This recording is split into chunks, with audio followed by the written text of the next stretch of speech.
Merci, Monsieur le Président. Mes chers collègues, même si nous avons examiné des sujets, non pas de détail, mais des sujets techniques très précis, presque des niches, nous en sommes toujours aux principes généraux. Alors, rappelons-les. Je voudrais dire que lorsque, à la fin de ce processus législatif, le projet de loi sera adopté, ce dont, au fond, personne ne doute, que ce soit dans la majorité ou même dans l'opposition, la France se sera dotée d'un système de retraite plus juste, plus moderne et plus pérenne. Plus juste parce qu'il sera le même pour tous, qu'il s'agisse des agents du service public, des salariés du secteur privé ou des indépendants et des artisans. Chaque point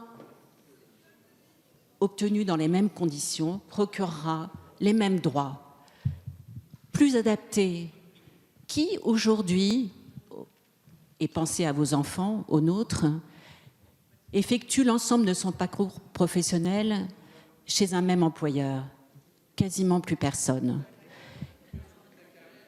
Enfin, plus pérenne, parce qu'une conférence de financement doit fixer les conditions de l'équilibre en tenant compte d'une double exigence.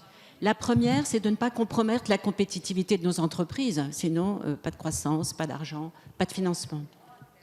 La deuxième, c'est effectivement de garantir le pouvoir d'achat de nos aînés. Il y a ce que nous ne pouvons pas contester. L'espérance de vie progresse, tant mieux pour nous tous. Dans le demi-siècle à venir, je crois que les plus de 75 ans auront presque doublé. Il faut donc, et il faudra travailler plus pour ne pas compromettre ces équilibres financiers. C'est juste une évidence. Et je voudrais dire une chose. Ce dont je suis certaine, c'est que si nous ne faisons rien aujourd'hui, nos petits-enfants n'auront rien. Peut-être devons-nous nous préparer à avoir un petit peu moins. C'est difficile, les réformes gagnant-gagnant. Si on est plus juste, certains perdent un peu pour que certains autres gagnent un peu plus. Je vous remercie, Madame Youssef.